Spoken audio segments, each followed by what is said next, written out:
Hello parents, कैसे हैं आप लोग। आई होप आप सब लोग ठीक होंगे। Welcome to mother sun happiness. आज का हमारा टॉपिक ये है कि अगर बच्चों की पहली सर्दी हो तो बच्चों का ध्यान हमें कैसे रखना चाहिए।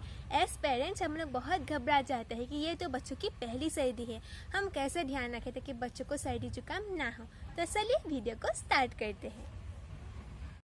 हमारे चैनल की हर वीडियो देखने के लिए चैनल को सब्सक्राइब कर दीजिए, नोटिफिकेशन बेल को ऑल में प्रेस कीजिए ताकि हमारे चैनल की हर नोटिफिकेशन आपको मिलती रहे। अभी सर्दियों का मौसम है और सर्दी के मौसम में पेरेंट्स क्या करते हैं, बच्चों की मालिश, बच्चों का मसाज डेली नहीं करते हैं। हमें ऐसा बिल्कुल नहीं करना चाहिए। बच्चों की मालिश हमें रोज़ डेली करना चाहिए। और जैसे गर्म ऑयल होगा, जैसे बच्चों की मालिश करने के लिए सबसे बेस्ट ऑयल है सरसों का ऑयल। सरसों की तेल से हमें सर्दियों में बच्चों की मालिश करना चाहिए। अब सरसों के तेल में आप क्या कीजिए, एक कटोरी में सरसों का तेल ले लीजिए, उसमें आप 2 कली लहसुन का ले लीजिए और उसमें थोड़ा सरसों दे दीजिए। सरसों देकर उस तेल को आप गरम कर लीजिए। गरम होने के बाद आप उस तेल से बेबी का मसाज कीजिए। ये तेल बच्चों के लिए सर्दी में बहुत अच्छा होता है। सर्दी हो या गर्मी, ये तेल बेस्ट होता है बच्चों के मसाज के लिए। सर्दियों में क्या होता है, अचानक ठंड आ जाती है, गर्मी की मौसम चली जाती है, अचानक मौसम बदल के सर्दी आ जाती है। तो गर्मी से जब अचानक सर्दी आ जाती है तो बच्चों को भी उस मौसम में ढलना थोड़ा मुश्किल हो जाता है। तो इसी के लिए हमें बच्चों की मसाज डेली करना चाहिए। मैंने जो बताया कि सरसों का ऑयल, जिसमें आप लहसुन की कली और सरसों मिलाकर गर्म करके बच्चों को लगाएंगे तो उससे बच्चों की बॉडी गर्म होगी। आप पहले छाती में लगाइए, उसके बाद बेबी के पीठ में और बच्चों की पैर में।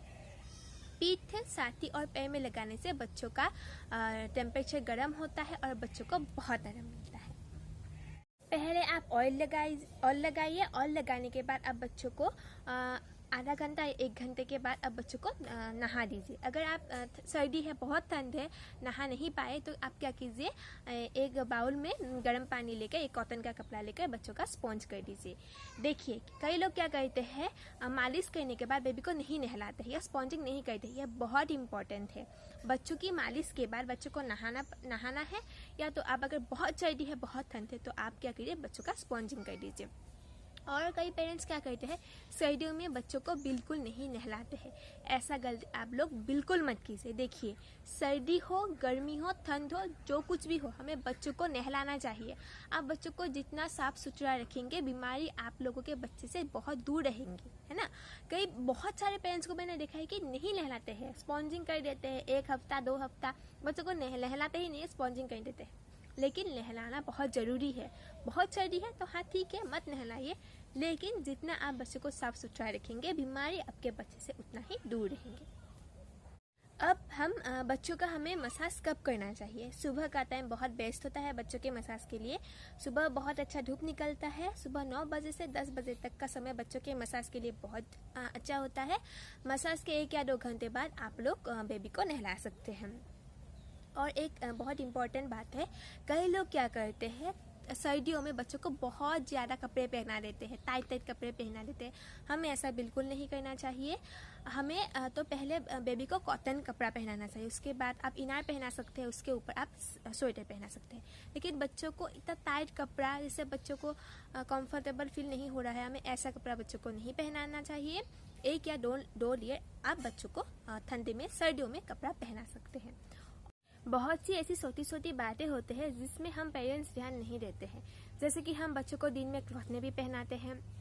क्लॉथ नेपी तो हम पहना देते हैं, उसके बाद हम क्लॉथ नेपी उतारना भूल जाते हैं और क्लॉथ नेपी बहुत ज़्यादा सुसु से भर जाता है और उसके बाद क्या होता है, बच्चों को ठंड लग जाती है। रात को हम बेबी को डायपर पहना के रखते हैं, उसके बाद हम डायपर खोलना भूल जाते हैं, डायपर लीक हो सकता है, उससे बेबी को ठंड लग सकती है। और क्या कहते हैं, हम नहाने के बाद नहाने से हम सर को धोते हैं, हम पूरे बॉडी को हम वॉश करते हैं। और नहाने के बाद अगर हम बेबी के सर को अच्छे से नहीं पोंछे, बॉडी को अच्छे से पोंछ के अगर हम कपड़े नहीं पहनाएं तो उससे बेबी को ठंड लग सकती है। बेबी को सबसे ज़्यादा ठंड अपने पैरों से और हाथों से, सर से लगता है ना।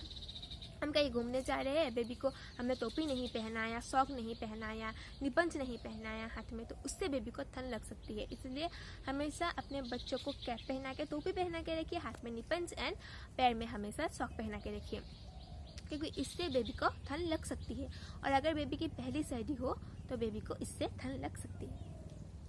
बच्चों के साथ साथ हमें माँ का भी ध्यान रखना चाहिए, माँ के शरीर का भी हमें ध्यान रखना चाहिए, क्योंकि बेबी ब्रेस्ट फीडिंग में है। ब्रेस्ट फीडिंग से तो बेबी को ठंड नहीं लगता है। अगर माँ का टेम्परेचर ठंडा होगा तो हम दिन भर बेबी को गोद में उठा के रहते हैं, बेबी को ऐसे पकड़ते हैं, तो उससे बेबी को ठंड लग सकता है। इसलिए ठंडी में, सर्दी में हमें बच्चों के साथ साथ माँ का भी ध्यान रखना चाहिए, ताकि बेबी और माँ दोनों ही स्वच्छ रहे, है ना। आई होप आप लोगों को ये वीडियो अच्छा लगा होगा। अगर अच्छा लगा तो लाइक कर दीजिएगा, चैनल को सब्सक्राइब कर दीजिएगा। नीचे एक बेल आइकन है, उसे प्रेस करके ऑल में हिट कीजिएगा, ताकि मेरी वीडियो की ऑल नोटिफिकेशन आपको मिलती रहे। अगर आप लोगों को वीडियो अच्छा लगा होगा तो प्लीज़ चैनल को सब्सक्राइब कर दीजिएगा।